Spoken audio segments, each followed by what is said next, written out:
I'm going to be really... If everybody could find their seats, please. We'll get started here in about 20 seconds.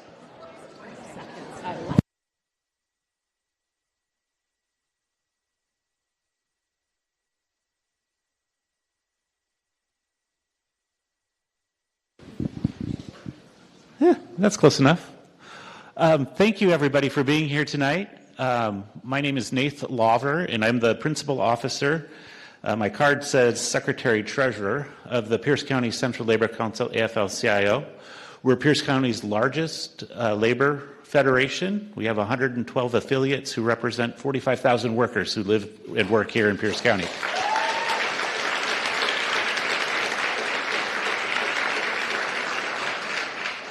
One of the traditions that we have in our meetings is that we do a land acknowledgement, and I would like to share that with you at this time, and then we'll get going. The Pierce County Central Labor Council acknowledges that we're on the traditional homelands of the Puyallup tribe. Though the Medicine Creek Treaty of 1854 removed the native peoples to clear way for colonial settlement, the Puyallup people have lived on and stewarded these lands since the beginning of time and continue to do so to this day. The Pierce County Central Labor Council sends gratitude to the Puyallup tribe and all Coast Salish people upon whose ancestral lands we reside and work. We commit to uplifting the voices, experiences, and histories of the Indigenous people of this land and beyond. Thank you.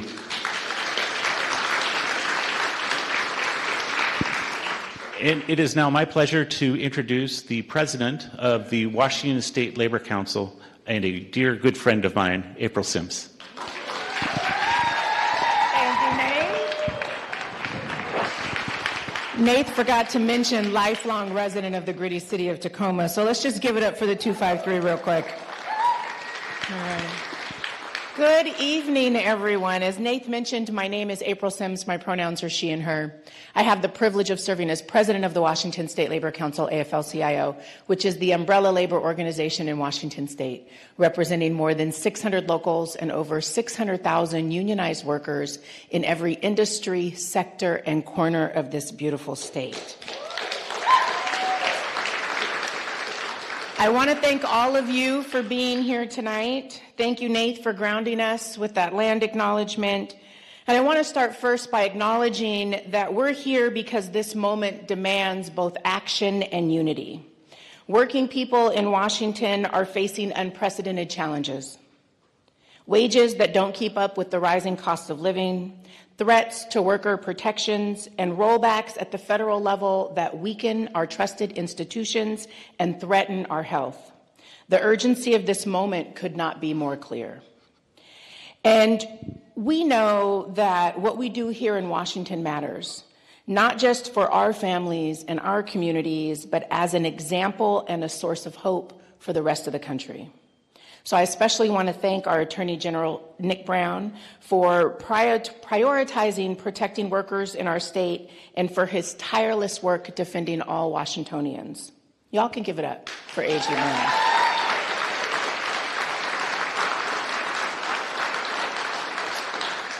From fighting federal overreach to standing up from corporate abuse, from protecting women and children from the threat of deepfake AI to guarding our healthcare data from ICE, A.G. Brown's leadership is helping to keep Washington a place where fairness and opportunity and safety and justice are more than just words. So tonight, we'll hear from A.G. Brown and leaders and advocates who are fighting every day to make sure that Washington is a place where every worker can thrive and every family can be safe. After some brief remarks, we'll move into some prearranged questions, and then we'll open the floor to some Q&A, and we'll wrap up promptly by 8:30. So I want to thank the Pierce County Central Labor Council for co-hosting this event, and I want to welcome all of you, our partners, our elected officials, and union leaders and workers who have joined us tonight.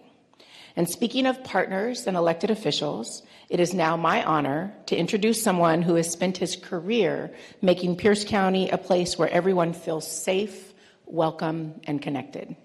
Ryan Mello, you can give him a round of applause while he works his way to the front of the room. Ryan Mello is not only our county executive, he's a longtime friend of labor, an environmental champion, and a leader who knows we only move forward together. Ryan has a well-earned reputation for listening to working people and rolling up his sleeves to make sure our county is a place where families can succeed. And if you've ever been in a meeting with him, then you know he somehow manages to balance policy details with a sharp sense of humor. And we are so lucky to have his leadership in our county and at tonight's town hall. Please join me in welcoming Pierce County Executive Ryan Mello. Well, thank you so very much, April. Good evening, everybody. Good evening, everybody. It is so great to welcome you to Pierce County. Many of you live here. Attorney General Brown, I didn't realize TVW was going to be here, so I had to get back on script. Got to mind my P's and Q's here this evening. But it is so great to welcome all of you to this Workers' Town Hall. We're all here to make Washington and Pierce County a more affordable place with good paying jobs, safe jobs that folks go home at night, and secure jobs and retirements that we can live long into the future here in the South Sound. Look, elections have consequences, right? And we are living through those consequences. Good consequences, like the fruits of the labor of this amazing Attorney General that we get to hear from tonight and be in partnership with tonight. And really, really serious, dire consequences at the federal level. Elections have consequences. They have consequences at the local level.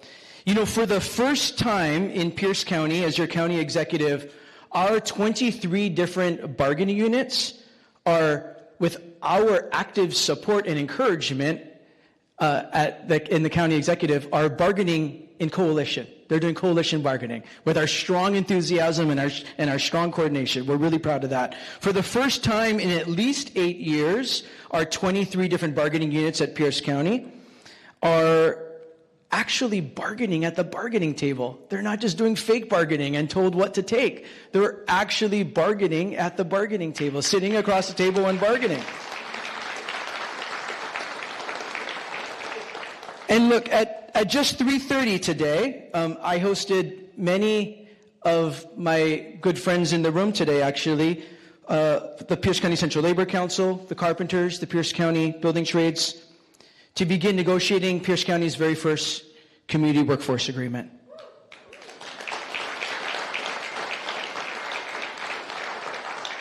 So it's really great to be here with Pierce County Central Labor Council, the Washington State Labor Council. April, thank you so very much for your amazing, amazing leadership. And our great Attorney General, Nick Brown. Thank you to all the union leaders who are here and all you do to fight for working people and all working people, whether they have the great benefit of being a part of a union or not. Organized labor is at the tip of the spear to lift up all workers and all working families in the great state of Washington. It's really great to have you, Attorney General Brown, here back in your home county, in Pierce County. My team has the great privilege of working very closely in these really trying times, working really closely with Attorney General Brown's very capable staff. They not only pick up the phone every time we call, but they actually host every other week coalition meetings with counties like Pierce County, because they know that when we organize, we win, right? And he is proving that when we organize, we win against the Trump administration. Nick Brown and the Attorney General's office, his very, very, very capable staff and this huge, effective public law firm that he leads, are working to defend Washingtonians in every way. From the first moment, the first week he entered office, when he helped to protect birthright citizenship in this country and led the fight to protect birthright citizenship, to helping to protect funding that that fuels the funding for thousands of public sector jobs in this state and across the country. Attorney General Brown is leading in 30 plus, I've lost count. We have a website just to manage this, to keep it straight in Pierce County, 30 plus lawsuits against the Trump administration. They're working very, very hard on our behalf.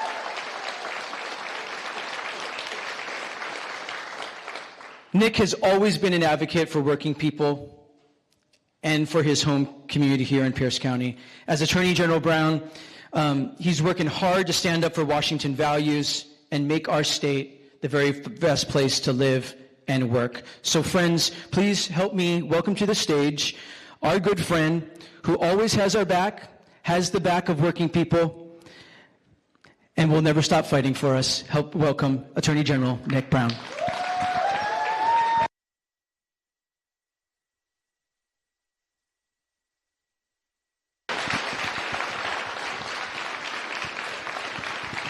Thank you.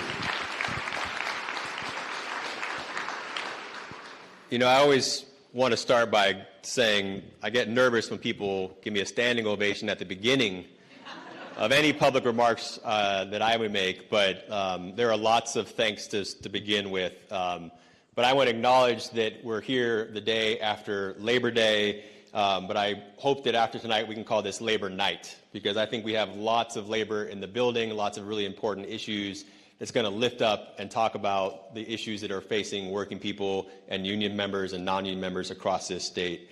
I want to thank Nath and April for your leadership in helping us come together today, and the leadership that you are doing on behalf of all of the coalition partners that you have. It has been great to get to work with all of you.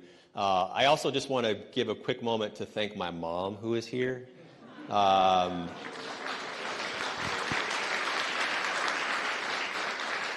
I will note that, you know, as April said and as Ryan referenced, this is my home community, my hometown, and both of my parents actually used to work at Clover Park Technical College. So it is great to be back in my home community. As you guys know, I grew up just down the road. My very first professional experience was just down the road at the Lakewood Taco Bell on Steilacoom Boulevard. And I told that story a lot when I was running for office, but I always want to highlight that it was, in fact, my first professional experience, because it was my first experience as a teenager learning what it meant to make minimum wage, working with people who are struggling to get by, often working multiple jobs, learning about the dignity of all work and seeing how that was sometimes regarded and oftentimes disregarded. And that was a formative experience in my life. I also just want to thank TVW for carrying this on their channels. I really appreciate the opportunity to spread some of the conversation that we're having this evening with as many people as possible, for I appreciate them for joining us. And we are here today, as Ryan and April have both highlighted, because of the crisis and urgency of this moment. Because working people and working families across this state and across this country are living in an intense time where their safety, when their health, affordability issues are at a crisis point. And we are dealing at a moment in this country where workers are fighting for basic dignities. And this has been a struggle that has been going on for generations, but I see the impact of so many things happening in our country acutely in my position. Wealth is far too concentrated at the top, and people living at the margins, people working hard for a living, are struggling to get by. We have a federal administration that is actively working to undermine so many of the protections that people in this room and the unions that you represent have fought, not only for yourselves, but for the entire country, have fought for. And we are seeing a rollback from those things, stripping 500,000 of federal workers of their union rights. And affordability, you can boo, you boo, I sue. Affordability is at a crisis point for all of us. And too many people's wages are stagnant, and too many people's are just struggling to get by. And we certainly feel those problems here in Washington. We are not immune to these struggles and the interest that would try to squeeze every penny out of the working class, just to concentrate that wealth at the top. So tonight we're here to hear your questions, have a conversation. I will not pretend to have all the answers. I will tell you about the immensely important work that is happening in our agency and the work that we can do in partnership with you all. But it is an opportunity for me and my staff, and I want to thank all of our staff who helped put together this event this evening. It is an opportunity for us to hear from you and to provide some feedback and figure out how we can try to solve these problems together moving forward. I'm also here today because addressing the issues facing working people in Washington is one of the most important priorities of my administration as the Attorney General of this state. And just in the past week, we have joined together with other states, filing a brief on behalf of AFSCME and protecting union rights for federal workers. We fought back. We have fought back against the terrible actions from the federal administration to take away the rights of farm workers and domestic workers in this country. And we also won a federal case to release of over $184 million for the AmeriCorps program that provides money for everyone in this state and everyone in this country, including so many new workers who are entering the workforce. And moving forward, there is an increased focus in my administration to do more to stop the plague of wage theft. Recent estimates show that American workers now lose over $18 billion per year, $18 billion per year to wage theft. From the sounded like my chief of staff. From the underpayment of earned wages by employers, and this is more money than Americans lose to all other forms of property theft, including robberies, burglaries, larceny, and motor vehicle theft combined. Wage theft is an immense problem in this state and in this country. And so I want to highlight those issues and priorities for our agency moving forward. And I want to thank so much of the advocacy work that has led to moments like these from the people in this room and your brothers and sisters across this state who've been advocating to make Washington State one of the best possible states for workers despite our challenges across the country. Washington has some of the strongest labor protections in the country, including the nation's second highest minimum wage, requirements for paid overtime for all workers, including agricultural workers, protections for pregnancy-related discrimination, and protections against retaliation. But laws are only as effective as our ability to enforce them and stand behind them. And it is one thing to pass a law at a city or county or state level, but we have to make sure that we have the tools necessary to enforce those laws robustly to protect people. And that is my commitment as Attorney General. And last week, we released our annual Labor Day report, which included 4 recommendations that our office will be pursuing in the near future. One is to launch a new dedicated strategic labor enforcement unit within the Attorney General's office. Number 2 is to partner with the State Department of Labor and Industries to improve existing enforcement processes. Number 3 is to pass the Immigrant Worker Protection Act.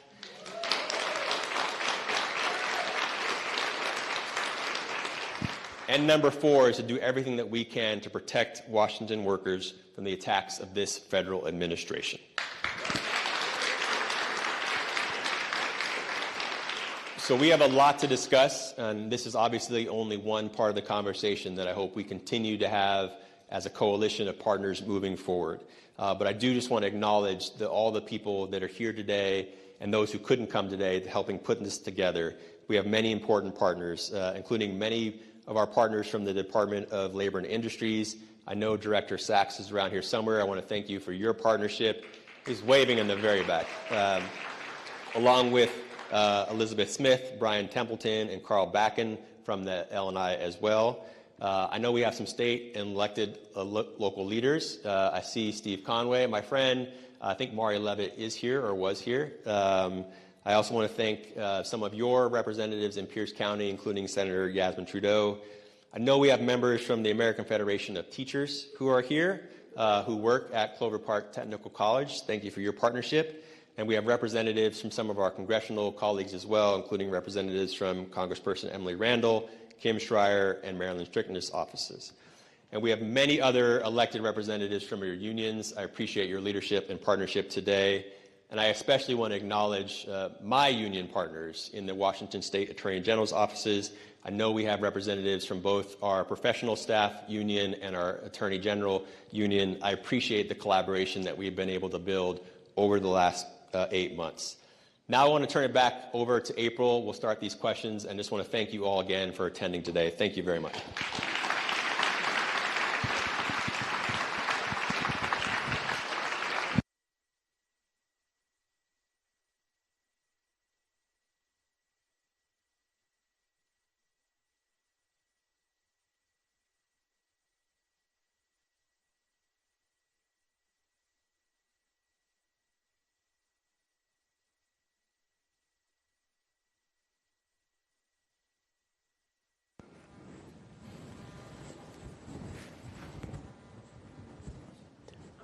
Can you hear me? Yeah, you can, yeah. It's so weird to sit here with my own face looming over me. I just want to acknowledge that. It is such a good picture. And it's flanked by two amazing logos, right? Yeah. All right. Well, thank you for that. Thank you for those remarks. Thank you for reminding us of all the power and the potential that we have here in Washington State. I think, can you all hear me okay? Now, can you all hear me okay? All right. It takes a village, it really does. Okay, I think I get the first question tonight. Moderator privilege, I think they call it. So my question for you, A.G. Brown, we all know that working people are experiencing the consequences of federal rollbacks in real ways. Right, we've seen attacks on overtime pay that strip away promised wage protections for millions of workers. We've watched as safety standards for industries like construction and agriculture have been weakened, leaving workers more vulnerable on the job. And we've seen enforcement of the U.S. Department of Labor scaled back, whether it's wage theft, misclassification of workers as independent contractors, poor protections for immigrant and farm workers who are at the most risk of exploitation.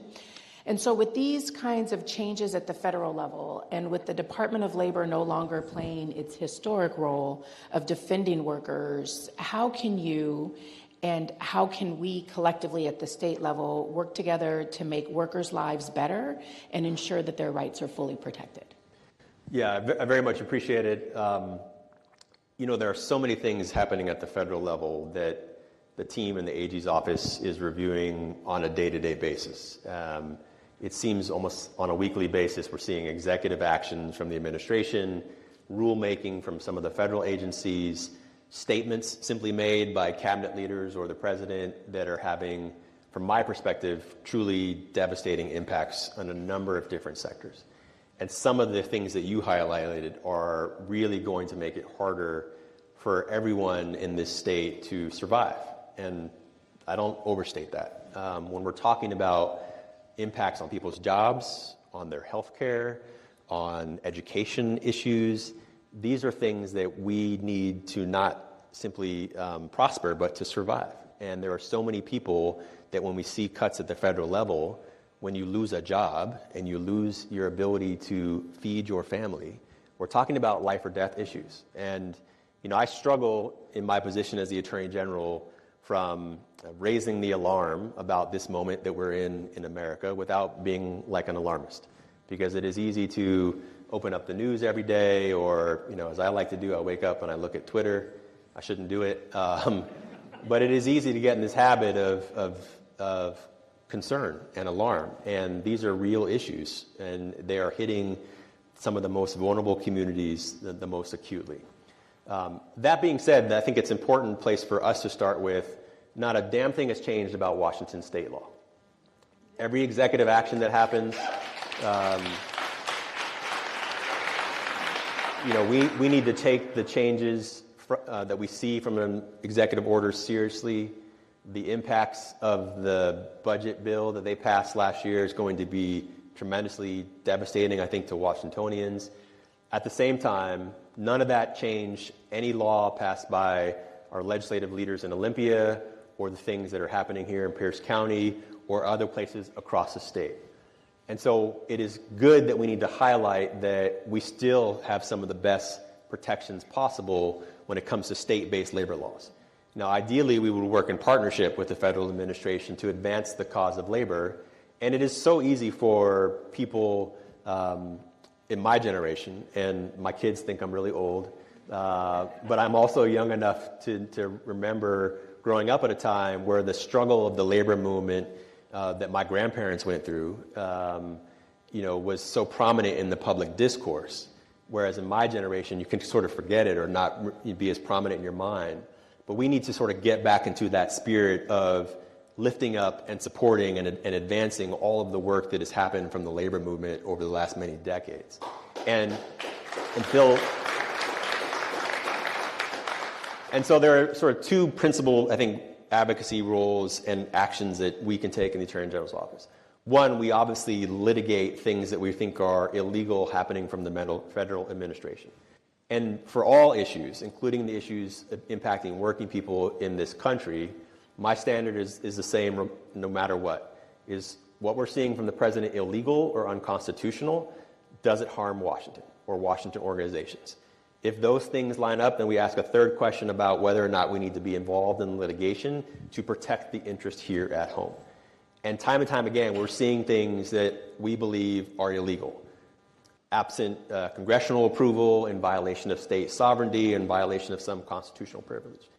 I don't take any great pleasure in suing the president. And I know that my critics out there might want to say otherwise. I would rather not have to spend so much time and energy protecting Americans from their president. But I do believe that is the moment that we are in. And so when we see things that are impacting working people specifically, we act.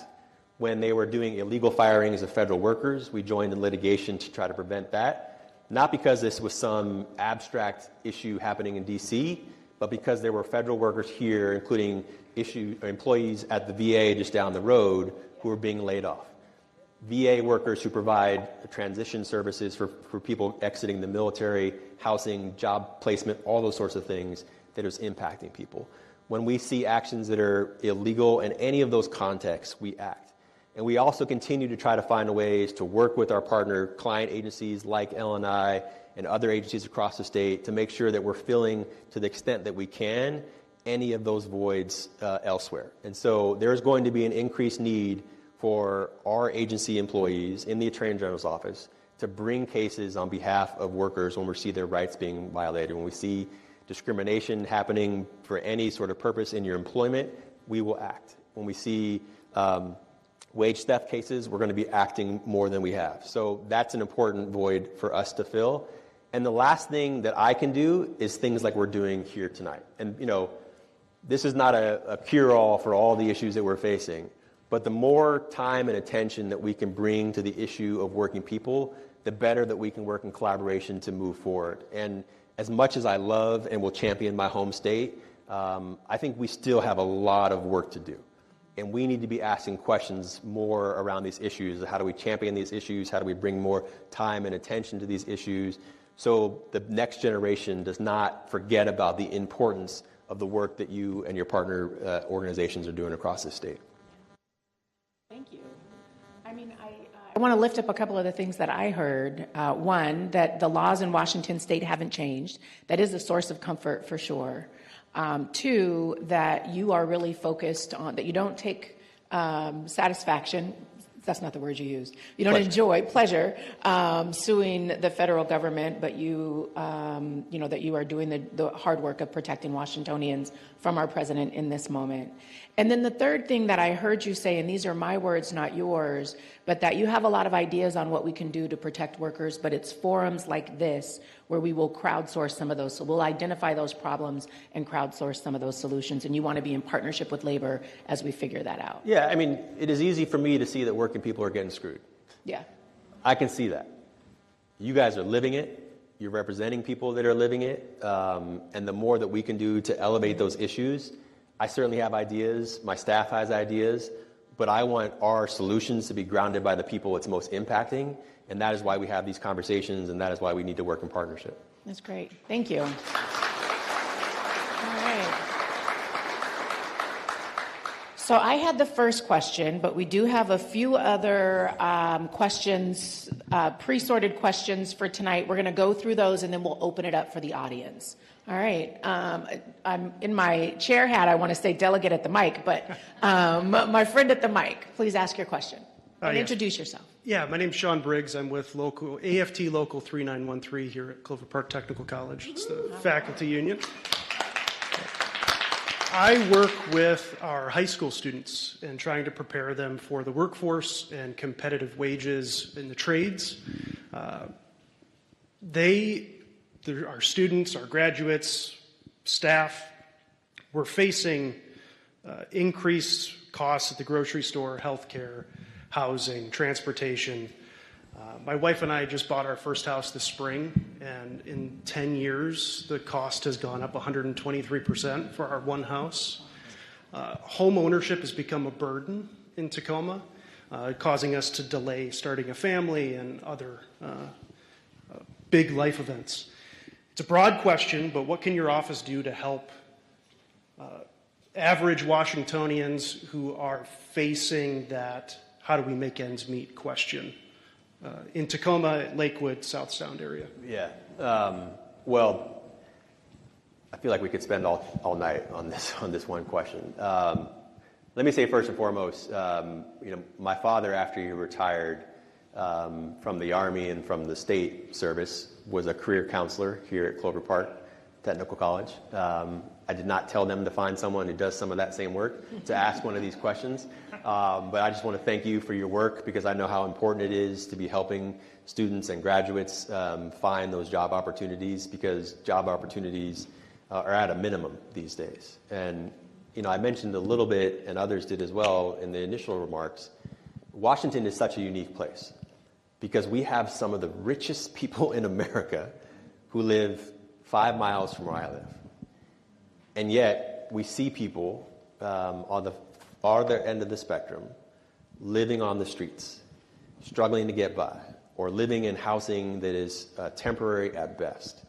And then we have a whole middle class or aspiring middle class of people who are not homeless, who are not living on the street, but are worried about paying their mortgage or worried about paying their rent. As someone who just sold his house and is now a renter for the first time in a while, I can understand, and I hear from so many people, and our office hears from so many people about just the worry. They have a job, they're getting paid, but worry about making just those basic ends meet. There are, I think, a number of solutions that we need to be addressing. There are things specifically that my office and I work on collaboratively that get to some of these issues, but certainly not all. Let me just highlight a few things. One, we have in the divisions in our office that probably most directly interface with the public are our Consumer Protection Division and our Antitrust Division that are trying to get some of these larger issues that are impacting people. So when companies are defrauding the public, when they advertise something that's false, when they put out a product that is not doing what it's supposed to do, when people are buying into programs that are misleading or misadvertising, we have the authority under Washington state law to litigate. And we have been doing those on an increased basis. And I want to give my predecessor, now Governor Ferguson, a lot of credit for building a nationally leading, robust consumer protection division, because that is the issue where we can try to address some of the issues on affordability. It is the same around the antitrust issues that we have, our antitrust division that we have. We successfully fought against the merger of Kroger and Albertsons this year. That was a long-standing effort that both protected the workers and some of the pricing issues that we were going to see at grocery stores here and many places across the state. So those are big cases that we can do that are going to impact people, even if you don't always see the impacts. But those are really just scratching out the surface. And the one area where I would say that we have done some work as an agency that I hope to do a lot more work is around housing specifically. Because we are in a crisis point now for housing. And by the way, Washington State is going to add about 1 million people in the next 10 years.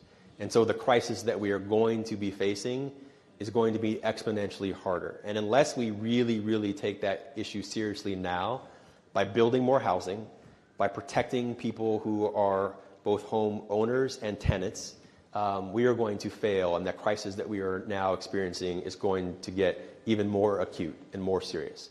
So around housing specifically, my agency does some work around housing discrimination in our civil rights unit. We do a lot of robust actions there. My hope is to do more. I want to do everything we can to expand the protections under the Landlord-Tenant Act to make sure that we have more tools to enforce that law. And we need to do everything we can to make housing development and building as easy as possible, while still protecting some of the very important protections that we have here in Washington State. But that work needs to be happening now, and it needs to be happening in partnership with all of the executive branch agencies and our local partners, because it is going to get a lot worse than it is right now. So there are things that we are doing that I think are going to impact some of those affordability issues, but we also just need to really highlight the dichotomy that we're facing in this state. And Washington, I think, is experiencing that more than most every other state, given the billionaires and millionaires that we have living in some of the priciest neighborhoods in the country, and at the other end, people really struggling to get by. And unless we talk about that, unless we think about issues to address those wage gaps and that wage concentration, the problems are going to get worse. Thank you. I think it's really important for us to be reminded.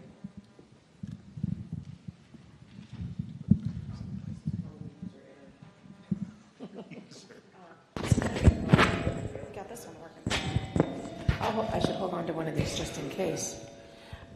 It's really important for us to be reminded that for all that you've been doing since you got elected to protect us from our current president, that there is so much more that you're doing right here in Washington State around consumer protection, and that you're thinking about these affordability issues. So thank you. Yeah, and this is a larger conversation for us, but the cases in our agency that get the headlines that people ask me the most about that are the federal cases. And I understand that. When you sue the president 37 times, as I have, that generates a lot of attention.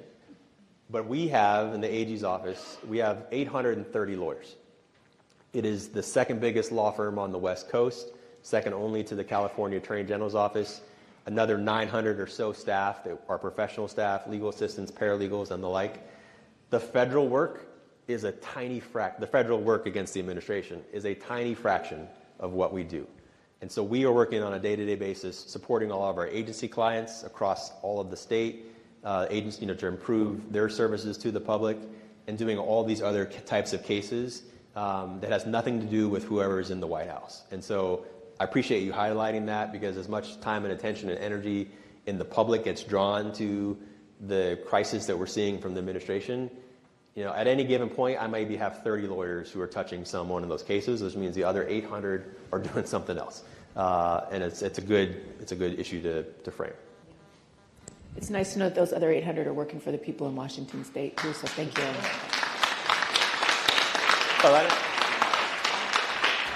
The people that are involved in suing the administration are also working for Washington State. Okay, so we have another question at the mic here. Hi. My name is Mitch Forhan. I am a member of the IUPAT, or the International Union of Painters and Allied Trades, DC 5, Local 300 Painters. As you know, or as you mentioned, wage theft is rampant all over the world, but speaking locally, whether it's been my own experience of being paid at a lower wage than I was promised verbally originally, or to some of the more well-known companies that are not following through with paying their fleet drivers new wages that was locally negotiated through a union, bypassing those CBAs, or countless other examples that can be found online, where these families are usually one paycheck away or a couple hours of missed work away from losing their homes or their meals. How can you as the Attorney General and us as individuals help make sure that workers are paid what they're owed, their rights are respected, and easily accessible to be understandable? No, I appreciate it. I touched on it a little bit in my opening remarks, just about the collective impact from robberies, thefts, burglaries combined is less than wage theft in America. And, it's an interesting statistic for my ears, but I also think that the way we simply think about these issues, we really need to reframe. And, if somebody walks into your Target or Fred Meyer or whatever store you shop at, and they steal something, and people see it, everywhere in that store is going to be like, well, that's a crime. we should hold that person accountable. We might disagree on the accountability, but we all recognize that as a wrong that should be righted in some way. When an employer doesn't pay you what you deserve, what you've been guaranteed, we collectively don't think about it in the same way. And I don't necessarily want to criminalize every sort of thing around wage theft, but we really need to shift the narrative in terms we talk about these issues and we think about these issues. And just in Washington, there are millions of dollars that are being stolen from employees, far more than any theft or retail theft or anything that happens on, at the ground level that we all can see and know is wrong. And we're in this mindset now where employers, we have a really hard time catching them, identifying it, and enforcing it in a way that's meaningful and lasting and impactful, not only for that employer, but for the wider employer community. And so there are things that we do now that I really want to just do more of and find ways to really get to the heart of some of these cases. So we currently now go after wage theft cases. We do that in partnership with our client agency, L&I, or we do that through our Civil Rights Division. And we've been successful in bringing a lot of those cases, but I also know that we're just scratching the surface and that our capacity to address all of those cases is not nearly what it should be. So my hope is to create a new unit to help supplement and add to that enforcement power. For better or worse, I think people have recognized that our agency has some real enforcement teeth. And we're going to be talking to the legislature in this coming session about ways to give us more impactful resources and authority in that space to make sure that we're holding people accountable. But the other thing that we need to do, and that's part of the reason that my team and I wanted to have this meeting tonight, is that our ability to really get to some of these systemic, impactful issues relies so heavily on our partnership with you all, and to make sure that we are getting to the heart and to the most serious issues that we and that you all and your comrades are facing. Because, again, a lot of our work is driven by community complaints or referrals filed with L&I, and that's good, powerful work. But if we are not in partnership and communication and community with you all on a really consistent basis, we're not going to be getting to the heart of the issue. So my commitment is to dedicate more of my agency's power and enforcement authority to those issues. And my ask of you and your partners here is to help us really identify those most important cases and to change that narrative. Like in Washington, look, we need employers, right? We have a great state with a lot of good jobs because we have been a welcoming state for the employer community. We need good jobs here and good employers here, but we also need to hold them accountable when they're doing wrong. And so we need to be in dialogue with both labor and the employer community to make sure that they understand that we're going to hold them accountable when they're not protecting workers, and figure out ways that we can make sure that they're doing their jobs and they understand those obligations outside of an enforcement action. Because litigation is an important tool that I have. It's not the only tool that I have. I would much rather resolve problems outside the courtroom if we can. But we need to make sure that they understand there's teeth behind the actions that we're going to take. Thank you. Thank you. It strikes me that it's twofold, right? We can hear you. Y'all can hear me in the back? No. No, Give her that. not again. Let me give her this one. I'm sorry, they're being pesky. Maybe I should just hold on to this. Yeah. Okay.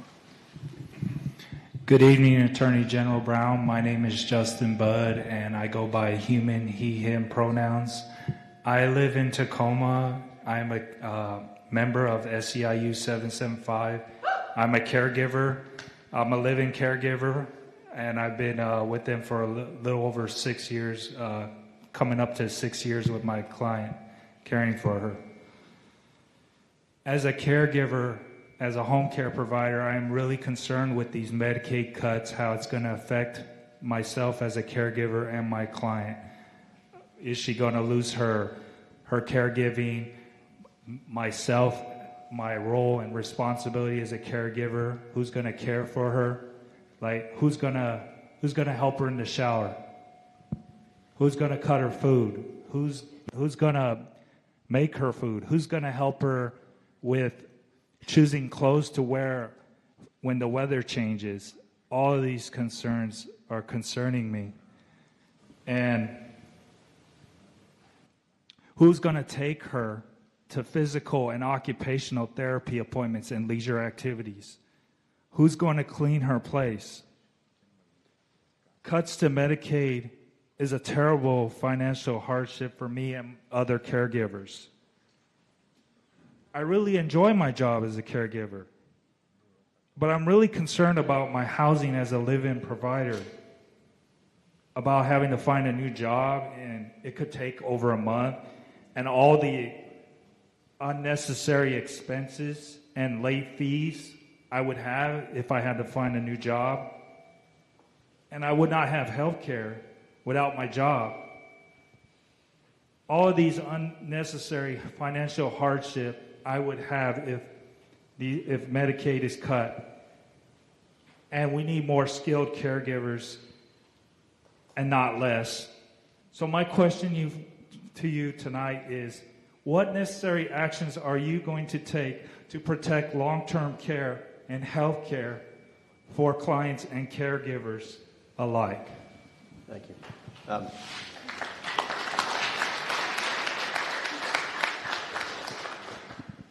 Let me thank you for your work, and you might have heard a whoop. That's from my comms director, who's former SEIU 775 member. Last year I had the opportunity to do a walk-a-day with a caregiver.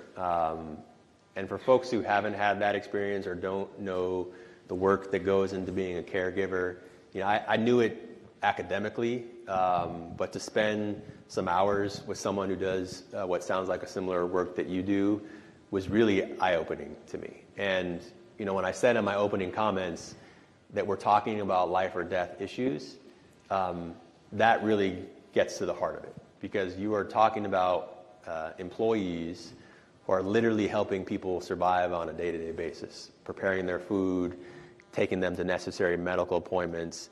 And without the work that you do and your colleagues do, people would really struggle to survive. And that work is necessary because there's not someone else to do that for them. And we as a state need to fill that void. So I appreciate the work that you're doing, and I appreciate the opportunity to have shadowed some of that work previously. And what you're getting at, I think, is really highlights kind of an obscene action from the administration. And I don't want to spend too much time on this, but the bill that was passed last year, the big, beautiful bullshit. Sorry.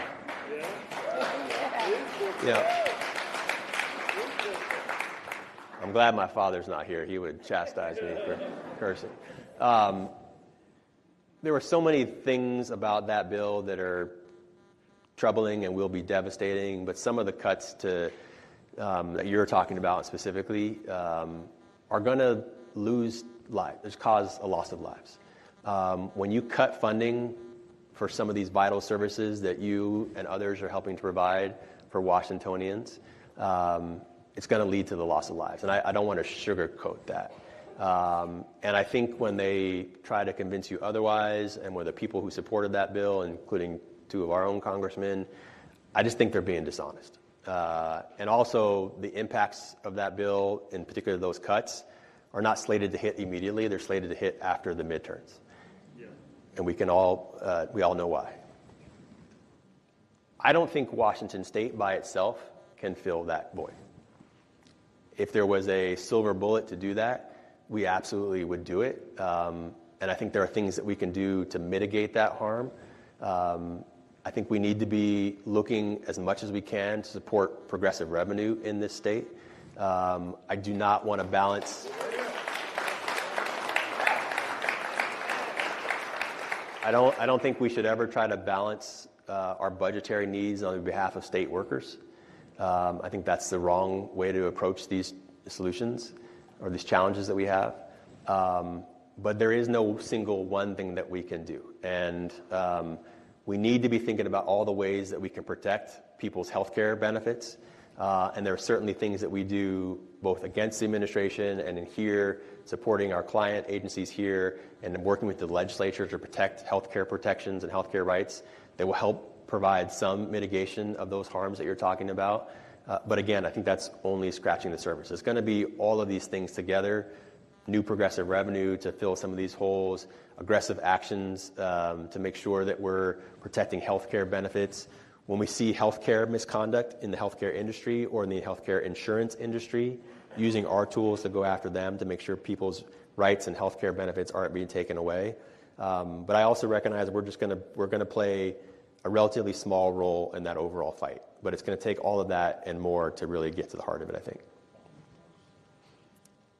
I heard, you can give it up for that. I heard a lot of energy around the big, beautiful bullshit bill. I also heard a lot of energy around that it's going to take some progressive revenue, that we're not, as a state, going to be able to solve these problems. And I just want to offer that there's clearly a room full of leaders and activists who are willing and ready to engage in that conversation more. So thank you for lifting that. And now you have the next question, my dear. Thank you. Welcome, Attorney General Brown. My name is Janie White. I am the Washington Education Association Vice President. My pronouns, thank you. My pronouns are she, her. As we all know, across the country, we're facing increasing challenges, including impacts from the Department of Education cuts. This is really tough for us, for our students' needs, especially with our special ed funding, with substitute shortages, free and reduced lunch for our students. We talked about Medicaid, but we forget that students need Medicaid for their glasses, for their medication, for their insulin, and so much more. You mentioned the progressive revenue taxes, which will help our education support professionals with funding, and also our special ed. So I appreciate that, but my main question is, with all that we are talking about, what could be happening for education, what steps can we all take together to protect and ensure funding and resources in schools for our students and our educators? Well, I'm not sure actually what it is here in Pierce County or Tacoma, but tomorrow in the Seattle School District is back to school. So both of my kids are going back to school tomorrow. My daughter was really upset because she ripped her first day of school jeans yesterday, but that's a whole other story. She just turned 13 this weekend. Let me, first and foremost, it is the state's paramount duty to educate our children. We went through, as a state, with our legislature and the governor's office, and you all, really important litigation around that. We need to make sure that we don't forget that educating our children remains our paramount duty, and that is all of our children. And so there is some advocacy work that I need to do, that my agency needs to do, to make sure that we continue to elevate that as our paramount duty. And that is our constitutionally mandated paramount duty. It's not just some priority idea for me or from anybody else. It is what our Constitution requires of us. And it is first and foremost my job to enforce the Washington State Constitution. Number two for me is to make sure that we litigate, if necessary, against cuts to that are coming from the Federal Department of Education. And we did that successfully this year. And, there were nationally, it was about $184 million of cuts from the federal administration, including about 30 from different buckets, $30 million to Washington State. And what this is the federal administration, again, not acting through Congress, not working to build coalitions and pass a bill to authorize these cuts, not working with the impacted states, but the federal government simply stopped providing money that they had promised to Washington State. And every time I bring a case, I recognize that 40-something% of the population didn't vote for me. So there, we bring a case against the administration, there's always people who complain about it. It still surprises me, frankly, when people complain about our efforts to enforce the law and to protect our children. And in that case against the cuts to the Department of Education, We were doing both of those things. Whether you think it was a good idea or not, Donald Trump and his team broke the law by not giving us money that they had promised to give us.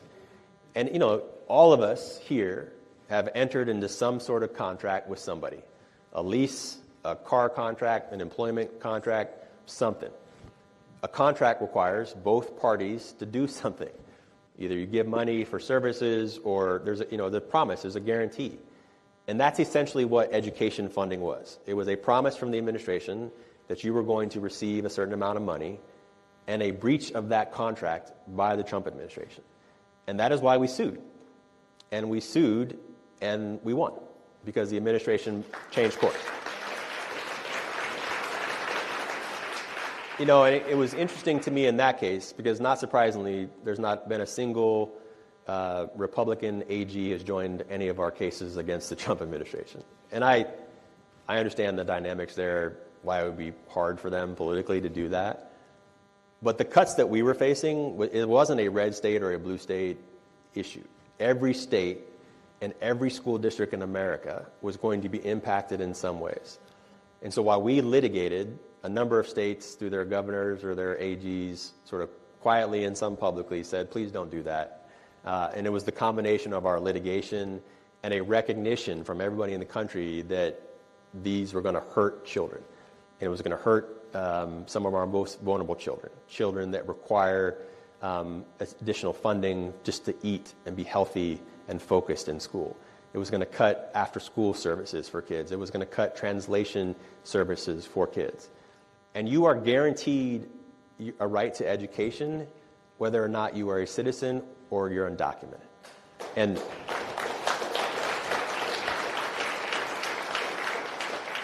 that is simply what the law requires.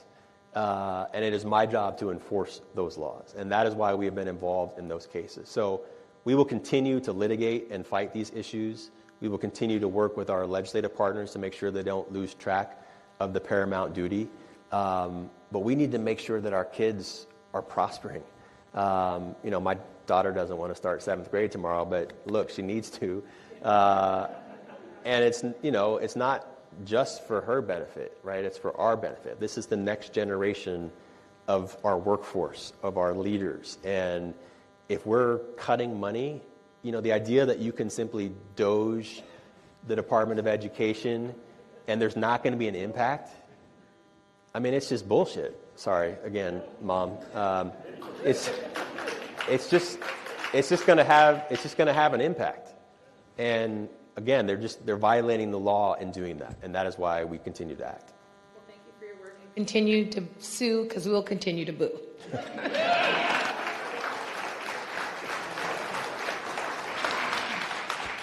So I know we've got other folks that have questions, but you, in mentioning this lawsuit and how you were able to successfully free up those dollars, I'm reminded that there were a few other lawsuits that also involved freeing up federal dollars for Washington State. And I don't know if you want to talk about those at all. Yeah, I'd love to. So I've been Attorney General for just under 8 months. As I mentioned, we've sued the administration 37 times. For a little bit of context, nationally there are over 40 cases that one of my Democratic colleagues have brought. So I have not joined every single case. Every case, every AG and their teams analyze it a little differently. Every state is impacted a little differently. And there have been some cases that my colleagues have joined where I've decided not to join because I just didn't think it was right for Washington State. So we haven't joined every case. On the other end of the spectrum, at this point in 2017, I think we had had about a half a dozen cases. So the fact that we're now at 37 shows both how prepared we are for this moment and also the wide scope of actions. And the vast majority of our cases, in one way or the other, are impacting dollars that, again, were guaranteed to Washington State. And in our 7 months, we have successfully protected about $14 billion of cuts to Washington. Now, and that's billion with a B. That was money that was promised through congressional action or some grant authorization to Washington State that our litigation, often with other states, has protected here in Washington. And I highlight not to cheerlead for our own agency, but just to highlight what would happen had we not acted and the impacts that would have happened to Washington now and moving forward. And also, again, so many people, they say, well, why aren't you focused on Washington issues and like what's happening in D.C. doesn't impact us. And I can also assure you that the budget of my agency is not $14 billion. So we are spending a lot less on our litigation than we have recovered or protected for Washington State. And that's really important because those fights are going to continue. We're going to have more challenges and more illegal cuts, and we need to be in a position to act aggressively on behalf of the people that we protect here in Washington. That's amazing. 14 billion with a B. Thank you for that work. You have a question for our AG? Hello, my name is Natalie Wellen. I am president of UAW 4121, which represents 9,000 academic and research workers at University of Washington. This year, Washington has received $600 million less in federal research funding compared to last year at this point in time, as the Trump administration continues to escalate attacks on research, healthcare, and higher education. This is money that Congress has appropriated, but the federal government is not distributing, which will exacerbate the impacts of the big, beautiful bullshit. Unionized researchers across the state are speaking out about the consequences of these cuts to our communities. My friend Lucas was furloughed and prevented from working on suicide prevention for teens. My member Angela's research doing clinical trials has faced pauses, which cuts life-saving treatments to patients in Washington. And Aaron at Washington State University doesn't have the funding to continue to restore habitats and improve conditions for salmon in the Yakima River. And this is to name just a few. We appreciate your office's work to mitigate these cuts through litigation. So my question is, how can you talk about how workers can partner with you in your fight for research funding? Is it okay to say go dogs in this moment? No? Sorry. I represent the entire state. Go Cougars too. Well, first of all, thank you for your work. I think it is great that we have so many of our academic institutions that have unionized workforces across the spectrum of different jobs at universities. So thank you for your leadership with your union. I want to highlight in particular how vital it has been for us as an agency to be in partnership with our universities, because so many of the cuts that have happened in the last 8 months have been targeted at universities. And we have had some wins and some losses. And look, my job is not to just sell you all the great things that are happening, but to be transparent about some of the challenges. And we, I think, had an early victory around protecting cuts to the universities. The National Institute of Health funding that was threatened and cut that we successfully, in the beginning, were able to stop. I chose to join that case not because we simply wanted to sue the president, but because of what you're talking about. Because it was hundreds of millions of dollars to the University of Washington and Washington State University and other partners. And that was money not only for the universities, but it was money that was going to healthcare research. And it was money that was necessary to fund people's jobs and employment. And so when you cut jobs, or when you cut funding to the universities here and across the country, you are impacting not only their jobs, but you're also impacting life-saving healthcare research. And the idea that we would simply do that and think it's a good idea is still baffling to me. But to get to the heart of your story or your question, I think what is most vital for us as an agency is to be able to tell the stories of the people that are harmed or impacted negatively by some of these cuts. And that is why it is important for us to be out in public and engaged with the community, because the vast majority of our cases that we've been able to bring in the last 8 months and that we have done historically as an agency are all based on people's stories. And so, our partnership with the University of Washington, with the impacted workforce, has only been as strong as our ability to be able to get directly to the people most impacted. When we bring a civil rights case, it is because we are telling the stories of people whose lives are impacted. When we bring a case of wage theft, it is because we are bringing a case talking about the impact of that workforce. And so what I would hope that we can continue to do and find ways to do better moving forward is to be in partnership with you, both on the reactive side. So when we see a cut, we can be quick in court. And look, my team is good because of the work that's happened over the last 8 months, but also good for all the work that's been happening over the preceding years. And there's been a lot of prep in getting ready for this moment, and a ton of work by the lawyers and professional staff and investigators in my agency. So we need to be in partnership when something bad happens so we can react to it.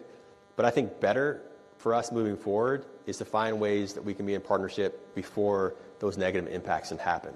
And so we need to be thinking about all the ways that your lives and your jobs can be improved when we're not responding to some crisis that puts your job at liberty. And that is, I hope, the relationship that we can have going forward. So I would simply encourage you and the rest of our friends and colleagues here to be as engaged as possible with our agency, and we're going to try to do more to be more engaged with you as well.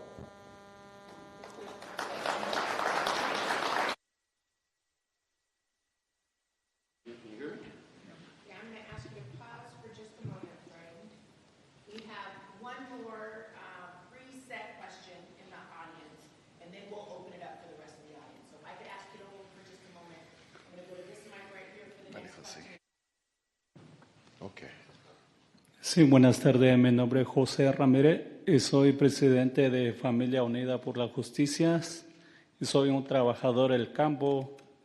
Ay, discúlpame que no hablo inglés, pero aquí tengo mi traductor. So, José Ramírez, President of Familias Unidas por la Justicia and also a farm worker.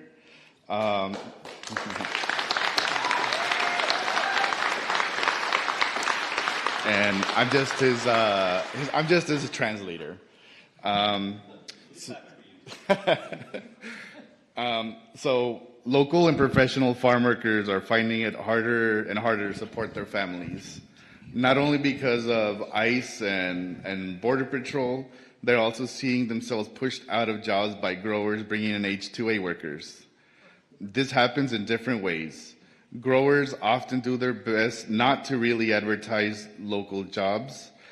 They sometimes tell local workers there aren't jobs available because H-2A workers are coming. The other thing is that growers advertise job terms that aren't acceptable to real workers in the local job market. For example, they're saying only going after flat hourly wages for fruit harvest, and that's where skilled farm workers have always been able to pick by the pound or by the bin and save money to get their families through the winter. If we don't do something, the entire farm workforce will be vulnerable. H-2A workers who are disconnected from our communities can't speak up when conditions are horrible. What is the Attorney General's office doing, or what can it do to help farm workers locally? Yeah. Well, thank you for your work, and thank you for being here with him in partnership. I'll talk about farm workers specifically, but let me just first acknowledge the moment that we're in when so many people are fearful for their safety on a day-to-day basis. They're fearful that when they go to work, whether it's at a farm or elsewhere, that they're going to be able to come home to their families at night. And we have, from my perspective, a real draconian approach to immigration enforcement happening right now in our country, where we are seeing tactics that are being used around immigration enforcement that we've never seen before as a country. That is not only, I think, harmful to our overall economy and individuals, but is creating a tinderbox of fear from so many people. And that is a crisis state that we don't have to live in, but we've chosen to elect someone who does not want to bring people together, but wants to instill this fear in our country. And we, as a state, as a community, need to do everything that we can to be protecting people who are trying to go to work and work on behalf of their family, because there was this narrative during the election last year that the administration was only going to be focused on the criminals. And that's just a lie. That's not what we're seeing. And that was highlighted probably most directly in the last week when they are arresting people fighting the largest wildfire in Washington state. And that is not an acceptable place for us to be in as a state or as a country. There are things specifically that farm workers in Washington are facing that other workforces don't have to deal with in the same percentage of their workforce, where people that are working as farm workers are having their identity and their status be a target for adverse, illegal actions by their employers who are threatening harmful deportations or threatening other adverse actions against their workforce and stealing their wages and denying them benefits that are, again, protected under Washington state law. As an agency, we have enforcement authority in that specific area, and our agency's Civil Rights Division has been doing a lot of tremendous work on behalf of farm workers in this state by going after employers who are violating Washington state law. And I think we have 2 active cases right now, specifically trying to protect farm workers who are being targeted illegally by their employers. And I'll let those cases speak for themselves as they move forward. But it is really important that we have been able to bring those cases in large part because of farm worker unions and farm workers telling their stories to us. And so I just want to thank you, because I know your union in particular has been really willing to stand up and to have their voices heard, despite some of the negative consequences and attention that may come for you and your members. But I'm really thankful that the AG's office here in Washington is not simply standing up and taking the easy cases, but taking on the hard cases. And we will need to continue to litigate those aggressively moving forward.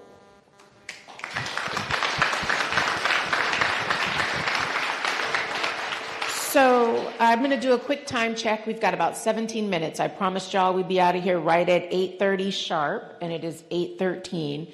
We are going to open this up to questions, but I'm going to ask you all to please keep your questions concise so that we can get to as many folks as possible. And I also want to thank you for just acknowledging the particular challenge and complexity in supporting our agricultural workers, and particularly our undocumented and immigrant workers in this moment. So thank you. My friend at the mic, you have a question. Can anyone hear me? Okay. Greetings, everyone. Greetings, Attorney General Nick Brown. Greetings, Miss President, Miss April Smith. My name is Garfield. I'm with Drivers Union. We advocate for TNC drivers in the state of Washington, about over 30,000, and then there's the taxi drivers not even included. My question is relating to not just rent control, but a little bit more important, monopolies. If you look at the owners of the property and real estate all across America nationally, you look at BlackRock, you look at Vanguard, and you look at Blackstone. Does the Attorney General's office plan to bring any suit against these organizations, these companies, these landlords regarding monopolies? And if so, do you have it in the making, planning, or do you see it as feasible to, because it affects everyone, farmers, everyone needs a place to live. So I'm asking you, do you plan to bring any lawsuit against the monopoly structure that keeps the rent too damn high? So if I can bring a case against an illegal housing monopoly in Washington state, I would love to do it. Because I think that there are so many things that are contributing to the housing affordability crisis that we are in now. One is our lack of development, our NIMBYism, that people don't want to see multifamily housing in their communities. There are a lot of things about our overall state structure that I think have contributed to that. But the aggregation of housing companies and housing monopolies is increasing our prices across the state and across the country. Whether or not all of those constitute an illegal monopoly is a different question. I have no question that some of them do. And if they manifest here in Washington, I would absolutely love to bring a case. We brought a case earlier this year against RealPage, which has been using from our perspective, an illegal price-fixing algorithm to drive up rental prices here in Washington State. So we brought our own independent case against RealPage because of the things that they were doing that were harming Washingtonians. It was different. I think it was about 10 different property companies in Washington State that were driving up illegally prices for people. And so if there are opportunities for us to do that against national monopolies, we will absolutely do that. We brought another case against housing developers. They were providing low-income, fixed-income housing for seniors and lying about the types of services and the types of rent increases that would be attributed to those properties here in Washington State. So I think we've been pretty aggressive in bringing some of those cases, but if there are some of these national monopolies that are also contributing to that, absolutely, we'll bring those cases. You have a department, like you said, you have a unit investigating things of that. Is that on the agenda regarding the monopolies that are increasing rent here in Washington, not just nationally? We're not going to create a new division to do that, but both in our antitrust division, in our civil rights division, and our complex case division, we bring those types of cases. Okay, thank you. Thank you.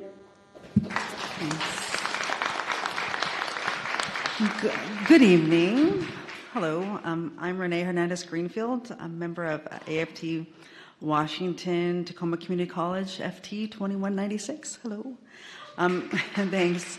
Early childhood educator of 19 years, a portion of that time as the director of Campus Children's Center there on Tacoma Community College's campus, 8 years as faculty. Early childhood educators are the backbone of our workforce. Without affordable care, parents, they can't work. Yet these educators are some of the lowest paid in Washington. Now with the C-Campus Child Care Grant, so C-Campus, child care access means parents and schools, that grant is now in jeopardy. Both families and educators are at risk of losing critical support for them to stay in the workforce and to go to college. So Attorney General, how can your office help protect student parents and help educators who make our workforce possible? My mother's sitting here in the middle, kind of a few rows back, and I try to avoid her because it makes me nervous. But I just want to highlight that she was an employee and a dean at TCC for many, many years. So, Mom, thank you for your service.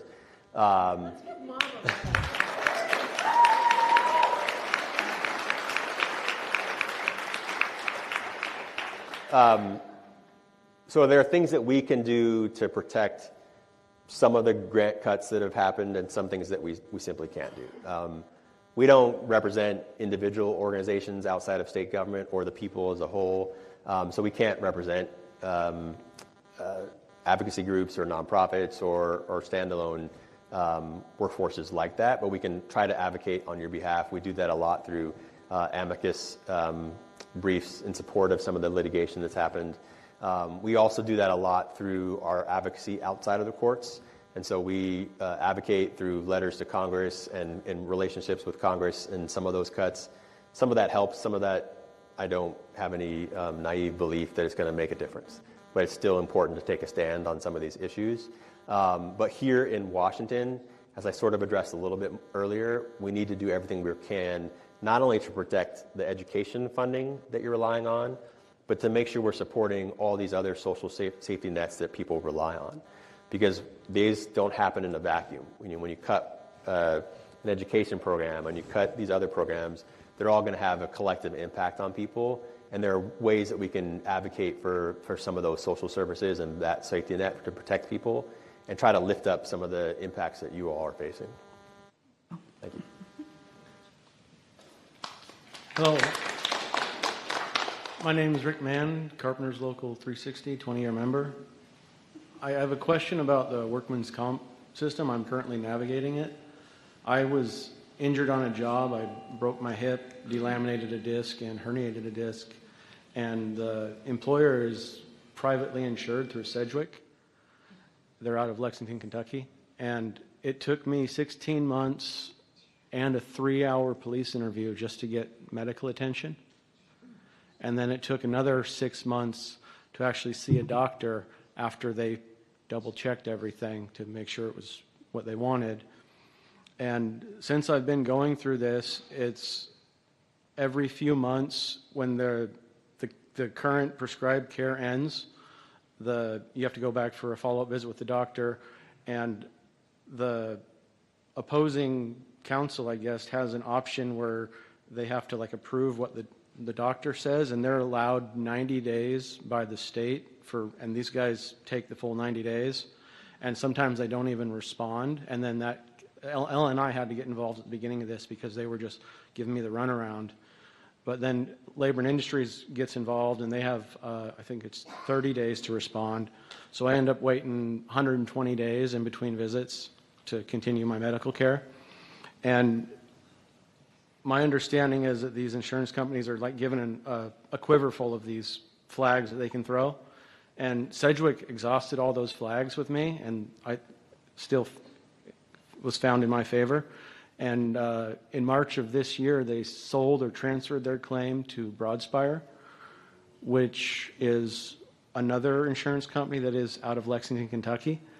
And some of the members that were on my previous case through Sedgwick are on my current case now through Broadspire. And they basically, once they transferred it to this other insurance company, they have a whole new quiver, just like Sedgwick had, and now they're just throwing flags out. And last month, they called and just said, we're not paying for his medical care anymore. And I'm in the appeals process right now. I'm going to ask you to pause for just a moment and see if the AG has a response to this. And if not, then perhaps we could take this offline. And there might be some additional resources that the staff can provide you for a more in-depth conversation. But I don't know if you have an initial reaction to this. Well, when I talked about workers getting screwed, right, this is the type of roadblocks that so many people are facing. Obviously, every case is, fact dependent, but the insurance companies, they don't want to pay, right? And they're throwing up those roadblocks using the quivers that they have to make that as difficult as possible. So let's make sure we connect with our team, and if there's more about your specific case that we can help with, we're happy to help. But there's a larger systemic issue that I think the state needs to try to address for sure. My question on it would be, is there anything that our state can do through legislation to make a penalty system for when these the insurance companies do stuff like this that it's not warranted? Like, hey guys, it's a privilege to work in our state, and if you're going to abuse our workers, you're not welcome here. There certainly might be. I don't want to pretend to know exactly what that solution will be, but I think we need to be thinking about those solutions and be acting on them. Yeah, thank you. It looks like the team is ready to grab your contact information too. So I want to do a quick time check. We have 5 minutes, and I know that there are 3 of you in line. So if we are not able to get through all of the questions, then I have a website where you can fill out a form, ask your question, and someone from the team will follow up with you. So we're going to take your question. If you can answer it, if you can ask it quickly and you can answer it quickly, we might be able to get to another question. Good evening. Owen Lawson. I am a constituent, zip code 98466. And I lead with my zip code because, A.G. Brown, when I saw you a little less than 12 months ago, you were at my place of worship, New Beginnings Christian Fellowship. 12 years ago, we started the Red Tail Hawks Flying Club, which is a flying club which is purposed on exposing underrepresented communities to opportunities in aerospace and aviation. The challenge that we face this year is that we have lost over $150,000 of funding from corporate partners. We never built it to be dependent upon corporate partners. When we look at the education outcomes in the zip code around the church, our students are underperforming. And when we think about the equitable return on our tax contribution to the state budgets, we are underallocated. I was impressed with the debate that took place at New Beginnings.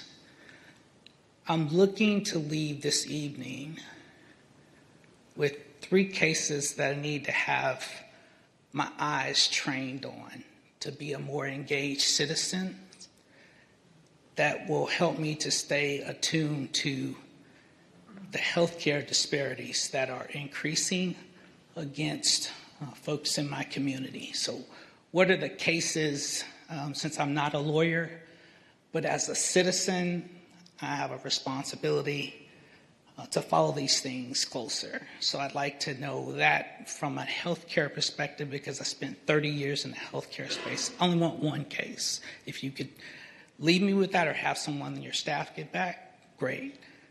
The second question would be around education, and the last one. And we could talk offline. Yeah. I know that you have more questions. That was it. I just want to make sure he got the gist of my questions. Yeah. We'll give you an opportunity.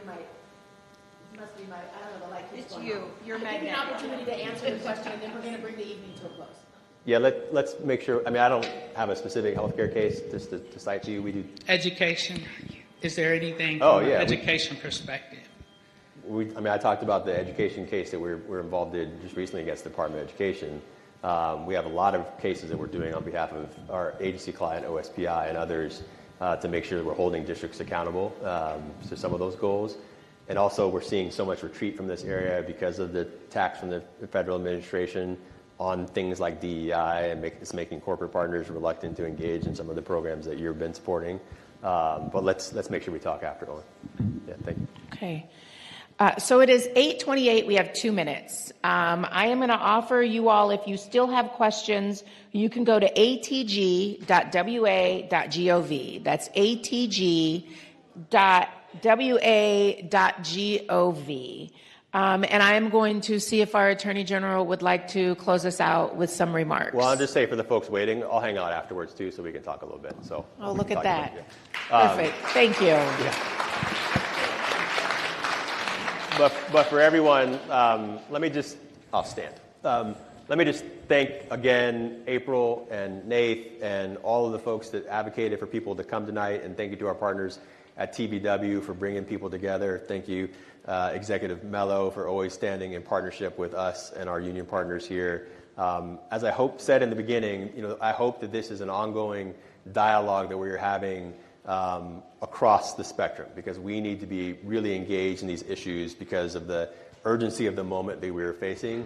But I really appreciate the willingness of people to spend their day and evening hearing from me and from April and coming to share your stories. And I'm committed to doing the best possible job that I can as your Attorney General to make sure we continue to advocate and litigate and fight for working people in this state. So thank you again this evening, and I appreciate everyone coming. Yeah, on your feet one more time for Attorney General Nick Brown. Thank you.